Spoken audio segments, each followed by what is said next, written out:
Fala, galerinha bonita! Como vocês estão? Meu nome é Marília Góes e este é o Artcast, os seus minutos de arte e criatividade semanalmente falando.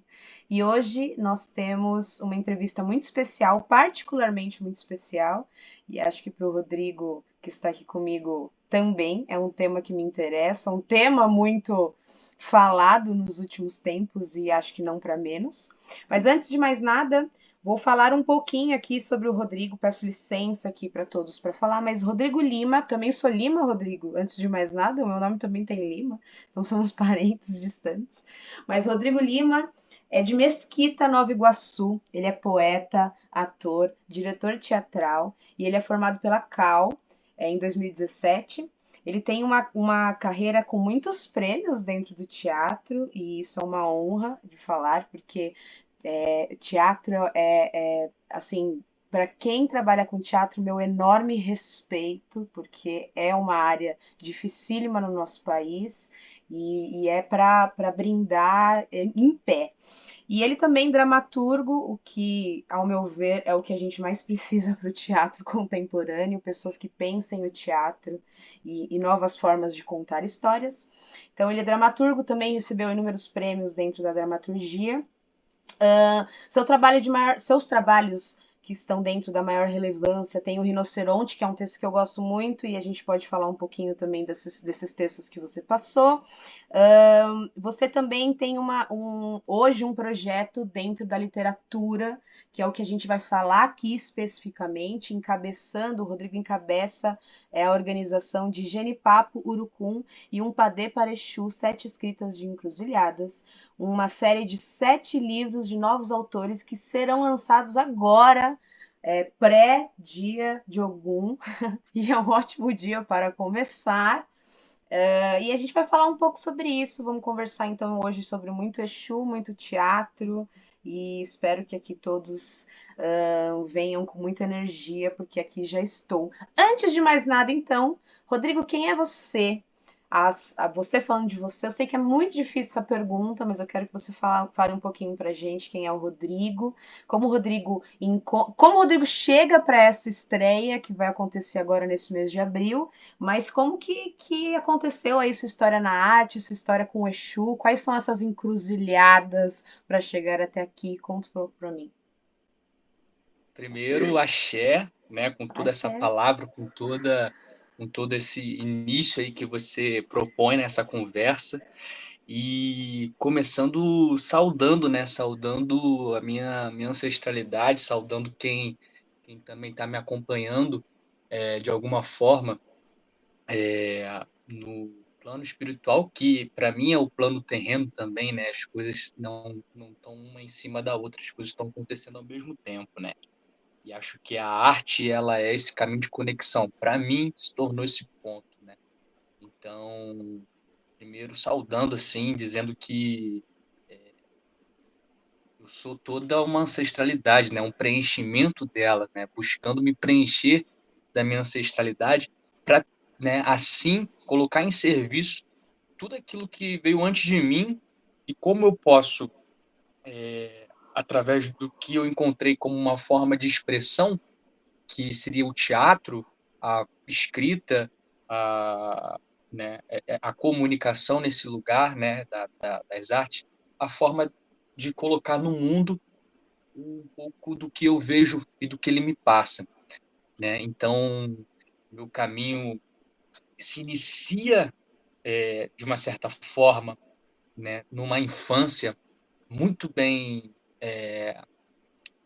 elaborada no sentido de deixar com que a minha imaginação possa ganhar fluxo, possa florescer, é, tendo ali um crescimento numa juventude onde eu tenho ao redor ali pessoas que a gente, né, consiga executar determinadas ideias na escola mesmo, né? Então, o teatro se inicia para mim na escola, num momento em que um professor de matemática me Legal. possibilita isso. Isso é muito interessante, porque eu, enfim, questões de estudos, chegou um momento que eu estava no meu último ano da escola e eu precisava de determinadas notas para passar, e esse professor de matemática chegou para mim e me propôs, falou assim, vamos fazer uma peça de teatro? Você já pensou nisso? Aí eu falei, interessante, então quero me arriscar. Ele me perguntou, o que você já está pensando em fazer depois de se formar? E eu falei, eu não sei, não sei. E aí eu fiz, então, uma peça da matéria de matemática, que a gente estava falando de Isaac Newton, então eu peguei a história dele e comecei a trabalhar ali e apresentei para a escola, e naquele momento eu falei, aconteceu alguma coisa aqui diferente que eu nunca senti. Nunca tinha encontrado com Então, teatro antes disso? não, assim, Uau! era, não tinha contato mesmo. E ali naquele momento eu falei, acho que é um lugar que eu me senti bem. Eu quero estar mais aqui. Então, o que eu fiz? Eu comecei a propor isso para os outros professores que eu também tinha nota baixa. Então, rolava uma troca. Então, ali, aqueles profissionais, ali, os professores, eles olharam, e esse professor específico de matemática, ele me deu esse start, e depois eu encontrei a Cal, onde eu me formei, mas antes de eu entrar na Cal, teve um período muito interessante, e eu vou compartilhar essa história com você, que é assim, é, eu, eu venho de Mesquita, minha família, enfim, não tem ninguém de registro artístico, então a gente é muito distante isso para minha família, e quando eu falo, não, eu quero fazer teatro, então isso gera uma determinada, não, como assim teatro? Mas o que você acha de fazer uma prova para um concurso público, isso vai te dar uma maior estabilidade, ou talvez você pode seguir uma outra carreira que te dê uma estabilidade. Eu falo, não, mas eu quero fazer teatro, eu acredito que isso, eu quero fazer isso, eu acho que esse realmente é um caminho a me descobrir. E aí minha mãe fala, não, então você quer fazer, você vai fazer com você, as suas próprias pernas, enfim. Então, a gente não vai conseguir te ajudar nesse ponto. E, bem, aí eu preciso de um dinheiro para me matricular na faculdade, depois eu faço, Tá. tento entrar pelo FIES, enfim, tem outras alternativas. E aí eu vou até o padre da minha cidade, em Mesquita, e eu converso com o padre, e eu falo, padre, a situação é o seguinte, eu tenho um sonho que é fazer teatro, e, bem, minha família agora no momento não está entendendo isso e eu preciso de um dinheiro para pagar a matrícula. E pagando a matrícula, depois eu retorno esse dinheiro. Padre, mas meu filho, o dinheiro que está aqui é para o telhado da igreja. E eu falei, não, eu sei, mas pode ter fé, padre, que São Pedro não vai fazer chover, não vai chover não, esse tempo todo aí que o dinheiro estiver comigo. Aí o padre, não, meu filho, não posso fazer isso. Aí eu falei, tá. Ele falou, o que eu posso fazer para você? Eu falei, você pode ir lá em casa e convencer, porra, minha mãe, se você conseguir fazer isso, maravilha.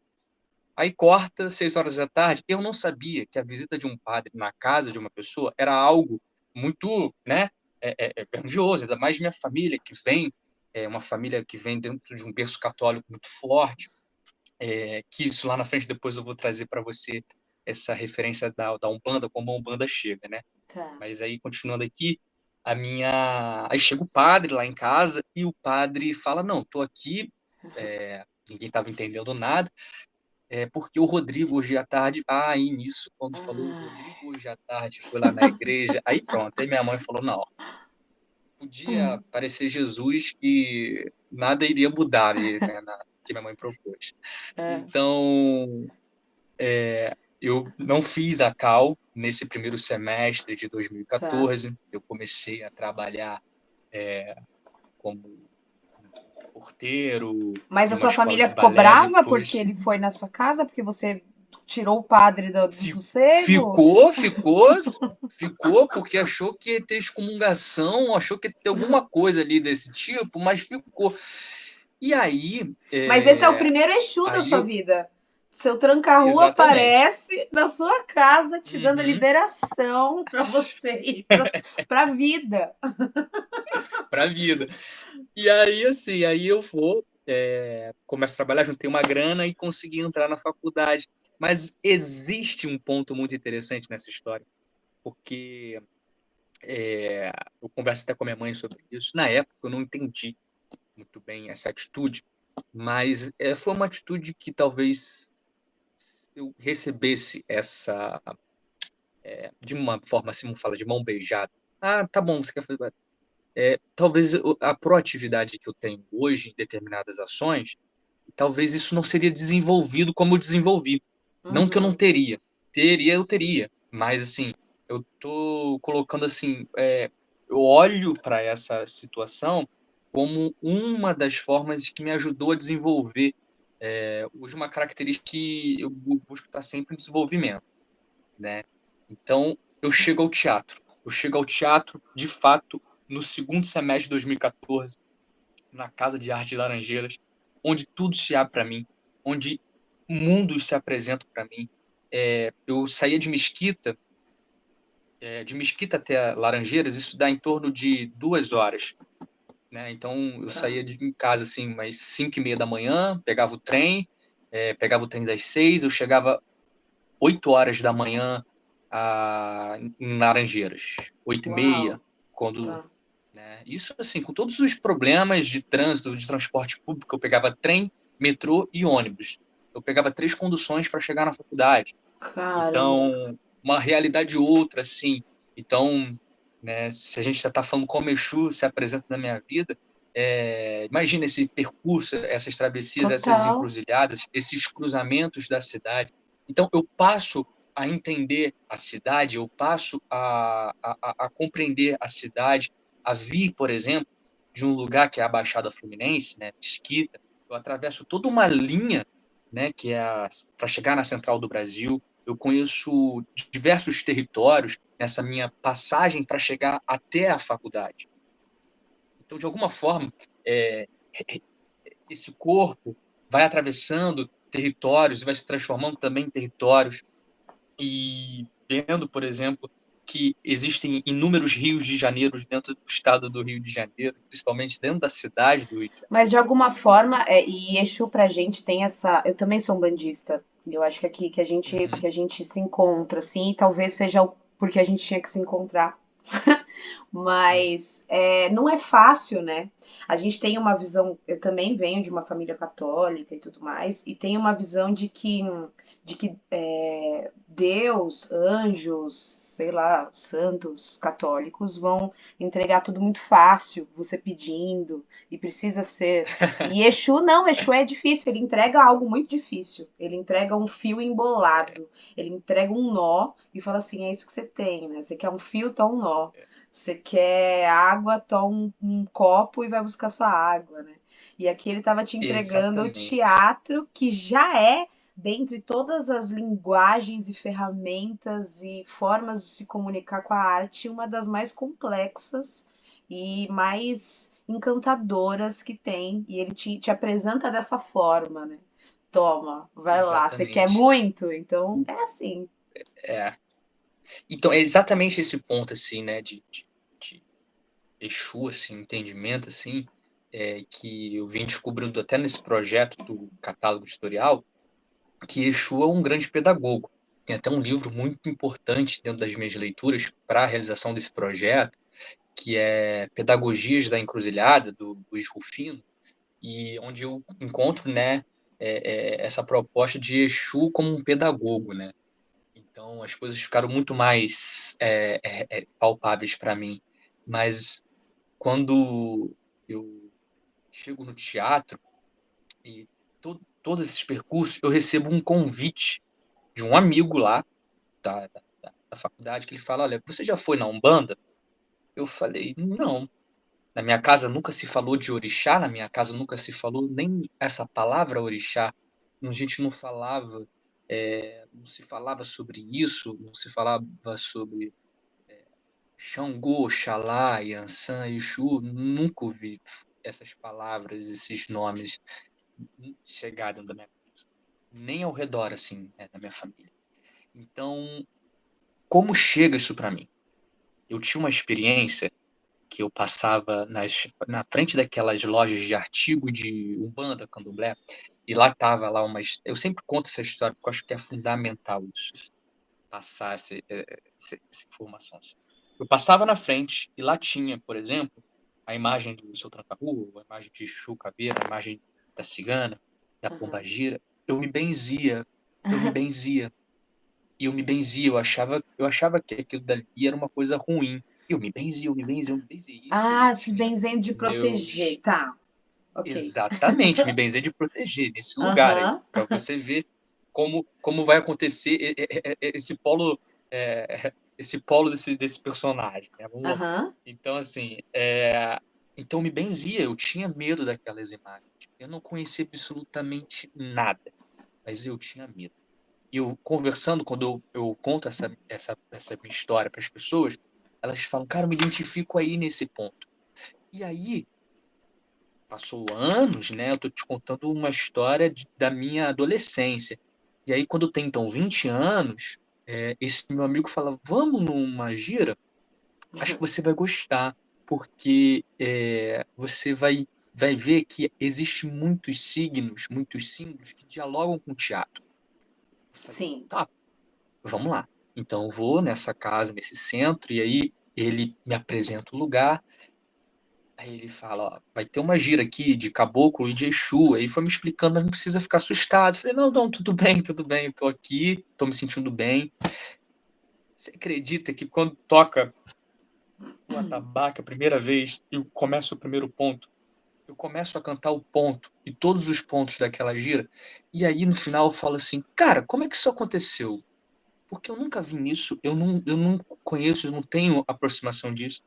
Então, chega-se assim, talvez nessa existência aqui não, mas em outras, né, existe um reencontrar. Então, quando eu analiso isso que me chegou assim, eu falei, uau, é uma coisa muito forte aqui. Aham. De alguma forma, alguma coisa mudou. Mas eu não ia em todas as giras. Foi meu primeiro contato. Eu fui depois uma segunda vez. Aí depois eu ia bem espaçadamente. Comecei a estudar sobre os assuntos. Não tinha tanta aproximação. Há um tempo também, eu sinto, dos guias das entidades. Você tem um tempo para você receber determinadas coisas, assim, né, de informações. Até que Uhum. chega 2020, período da pandemia, aquela coisa toda, eu recebo um convite, né, a gente estava naquele período de flexibilização, então foi um Tá, evento fechado para a gente consagrar ayahuasca. E tá. ali tudo acontece, né? Eu já tinha consagrado há 2 anos atrás, em 2019, nada tinha acontecido comigo, nenhuma experiência, como, né, se diz, né, nas primeiras experiências de ayahuasca, eu vou me vomitar todo, vou Aham. me mijar todo, vou me cagar todo, aquela ideia que se tem. E nada aconteceu Aham. comigo. Eu falei, talvez não é para mim. E aí, em 2020, eu vou até o local onde hoje é a minha casa também de trabalhos na ayahuasca, que é a tribo Falange Xamã, em Cachoeiro de Macacu, e lá abre tudo, acontece. Então, eu tenho uma, uma, uma conexão muito forte com a Umbanda, porque lá é dentro da Umbanda, então foi nesse dia ali que as coisas se abriram para mim muito forte. Eu falo, olha, eu tenho que estudar isso mais a fundo, né? Aí as coisas começam a se conectar. Então eu começo então a estudar mais, a frequentar os centros, a frequentar então as sessões também de ayahuasca, as coisas vão se abrindo. E eu e minha esposa, nós, no meio também da pandemia, assim, falamos, vamos nos mudar, vamos ter uma experiência dentro de uma floresta, Aham, legal. vamos ficar dentro de uma floresta, uma reserva ambiental, tinha espaço para a gente ficar, nós ficamos, e foi um contato com esse retorno da ancestralidade. E lá eu pude ter contato com a natureza, convivia com bichos, desde cobras, né, cobra coral, cobra, é, que é, né, tinha uma espécie de uma cobra lá, acho que era jararacuçu, tinha muita jararaca, muita aranha, era um Uau. universo muito, muito selvagem. No primeiro momento, eu tive muito medo, mas depois de uns bons meses lá, eu me adaptei, eu virei parte daquilo. Eu fazia parte daquilo tudo, então estava muito conectado com o que eu acredito dentro da cultura de orixá, dentro do que eu acredito no que a Umbanda passa, no que as medicinas indígenas passam também. E aí é que acontece um dia específico em que eu estou trabalhando na terra E eu fazia teatro para terra nesse período, assim, eu já tinha. A gente não estava fazendo teatro com produções, porque estava tudo fechado. Então, a forma que eu tinha de fazer teatro era contar histórias para a terra, para a árvore, para as estrelas, para o pássaro. Era a forma que eu tinha de estar em exercício artístico, tá? Em exercício com a minha imaginação. Boa. Então, no final da tarde, eu estou me recolhendo, eu fui lá atrás, na espécie de uma área, e na hora que eu ia dar um passo, eu quase piso numa cobra coral. Eu ia pisar numa cobra coral, era verdadeira, e, enfim, acho que não teria solução, porque a nossa casa, ela ficava 30 minutos de um posto de saúde, a gente ficava dentro de uma floresta mesmo, lá em cima da montanha mesmo, assim, Ah, isolado. Era só nossa casa e mais outras 4 casas e só. Então, naquele momento que eu quase piso numa cobra coral, parei. E ali foi um entendimento, assim, ó. Para estar aqui, tem que andar com paciência. Para você caminhar na vida, você tem que uau. caminhar com paciência. E você tem que saber que você está em espaços, né, em santuários, em lugares, pedir permissão para estar, pedir permissão para ficar, pedir permissão para sair. Aquela cobra coral ela podia ter me picado com um susto, porque foi muito violento, foi muito perto dela. Eu não cheguei a pisar. E Tá. ela me contou isso, através simplesmente do movimento dela, e ela foi embora. Então, se a gente for parar para pensar, né, tem, se o Tupinambá carrega uma cobra coral na cintura, Tá. então Uau. isso é muito importante a gente Eu me entender arrepio esses inteirinha, não sei nem se dá simbolismos. pra ver. Ó, me arrepio inteirinha. É muito forte. É muito forte. A gente lá em Ilha Grande, a gente morava em Ilha Grande, eu falei, ó, vamos voltar para o Rio, vai começar a fazer os movimentos culturais, vamos voltar. E naquele momento que eu pedi ali a algum para apontar o caminho, isso é muito forte porque dia 23 aí, um dia antes a gente está lançando esses livros, né? Um dia É antes um de algum, dia eu muito pedi a algum, forte. Legal. é, eu pedi algum para apontar meu caminho, se eu deveria ficar ali na floresta com o processo que eu já estava, ou se eu teria que voltar para a cidade e fazer todo o movimento de cultural. E eu retorno, eu e Natália, nós retornamos para o Rio. E a gente retorna. Antes de retornar, eu então vou num tatuador da cidade lá de Ilha Grande, e eu peço para tatuar, hoje é onde eu carrego 3 tatuagens, né? Que é de Oxalá aqui atrás, que é de Ogum na minha perna direita, e de Exu na minha perna esquerda, que é onde quase Uau. que eu pisei na cobra. Tá. E aí eu faço uma análise, né? Aquele que então tinha medo se benzia, né, diante de uma imagem que ele não tinha informação, que ele não conhecia e que existia o pensamento é, é, de, de que aquilo dali era alguma coisa ruim. Olha o quanto aconteceu de história e a minha abertura também e o que chegou até mim, os lugares que eu frequentei, para eu ter um entendimento, a informação. É, e hoje carrego, então, uma tatuagem de Exu. Hoje, então, proponho como proponente um edital que fala sobre Exu. Então, tudo isso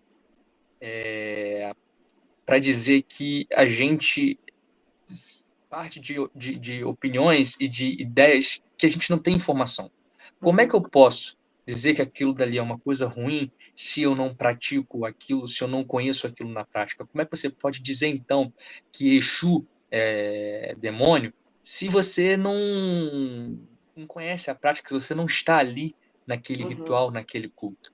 Sabe? Uhum. Isso acontece muito, a gente sabe que isso acontece, essa intolerância religiosa que vem de um racismo religioso, que vem de toda uma estrutura, né, de aniquilamento de uma cultura, de um projeto para desencantar os corpos, né? É Uhum. onde também entra uma grande referência para mim, que é o Luiz Antônio Simas. quando ele escreve, né, O Corpo Encantado das Ruas, com bandas. Eu bebi muito na fonte dele, do Luiz Rufino. E então eu retorno para o Rio e faço uma peça que se chama A Corrida do Ouro, de uma peça de máscaras, né, com o Eduardo Vaccari, com o grupo Máscara e Ateliê. Então eram máscaras Massa. balinesas. Então a gente realiza esse espetáculo na UERJ. E eu sentado, pô, depois de 2 anos, Marília, depois de 2 anos de retornar assim num espaço teatral, eu olhando assim as coisas, né, do teatro, os refletores, o tabaco, sentindo aquele cheiro, e aí eu olho lá em cima, sabe aquelas casinhas de santo, assim, de santuário, aquelas coisinhas pequenas, assim, sabe? Aham. Um Eu oratóriozinho. vi uma luzinha, Ah, isso, um oratório. Eu vi uma luzinha. Aí eu falei, o que é aquilo ali?